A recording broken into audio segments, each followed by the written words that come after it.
Halo, assalamualaikum warahmatullahi wabarakatuh. Teman-teman pasti pernah melihat yang namanya kecoa.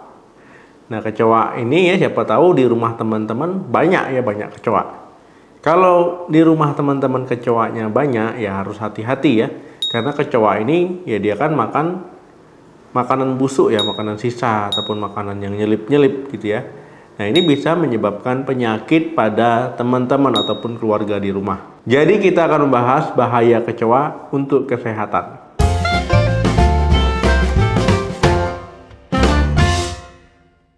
Kecoa ini yaitu bisa membawa bakteri ataupun kuman yang akhirnya menyebabkan sakit pada kita. Nah, itu yang harus diperhatikan teman-teman.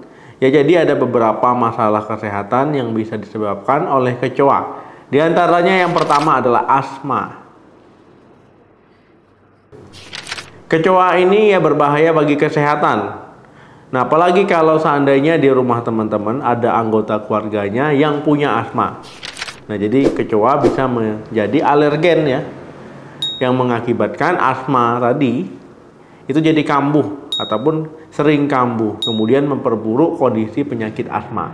Untuk teman-teman yang tidak memiliki asma pun harus hati-hati ya, ini bisa meningkatkan resiko untuk terkena asma ya, karena alergen kecoa kalau terhirup teman-teman ya itu lama-lama bahaya juga. Yang kedua, alergi.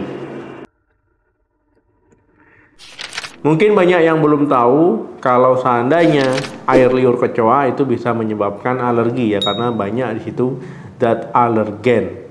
Nah, ini bisa menyebabkan teman-teman mendapatkan ruam ya, kemudian bisa bersin-bersin, apalagi kalau teman-teman memang memiliki riwayat alergi.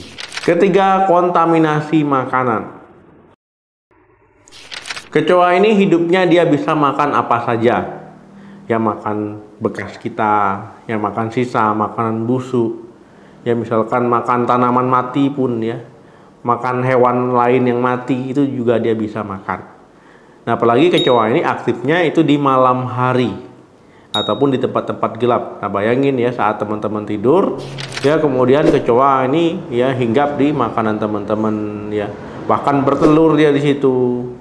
Ya, itu dia mencemari makanan teman-teman. Nah, ini harus waspada. Bisa dia meninggalkan air liurnya ya, bisa dia meninggalkan sel kulit matinya ataupun kotoran di makanan kita. Nah, bayangin ya kalau seandainya teman-teman makan yang sudah terkontaminasi oleh kecoa. Keempat, keracunan makanan.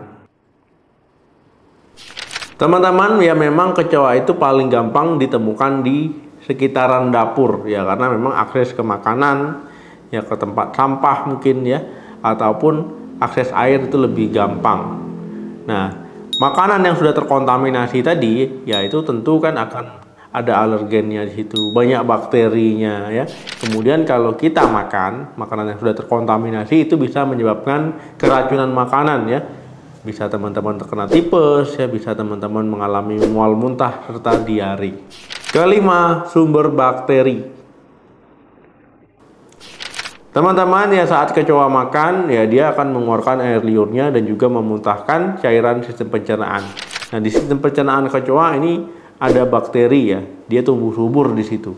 Nah, kalau teman-teman terkena ya otomatis teman-teman bisa terkena diare, ya terkena penyakit infeksi ya diakibatkan oleh bakteri tadi.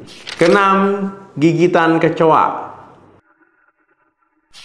Teman-teman ya gigitan kecoa memang jarang terjadi, tapi bisa saja terjadi kalau di rumah teman-teman banyak kecoa ya, apalagi kalau teman-teman tidur ya, itu dia bisa menggigit kaki teman-teman ya, kulit teman-teman. Ya, jadi memang bisa digigit kecoa kalau di rumah teman-teman terlalu banyak kecoa. Kalau digigit kecoa, ya itu mengalami luka gigitan yang ditakutkan luka tersebut nanti terinfeksi. 7. Terperangkap dalam tubuh. Nah, teman-teman ya ini kasusnya ada, saya pernah ketemu ya kecoa itu terperangkap di dalam tubuh. Ya misalkan ya bukan di tertelan, yang paling banyak adalah masuk ke lubang telinga yang kecoa ukuran kecil ya. Nah, itu yang sering ya.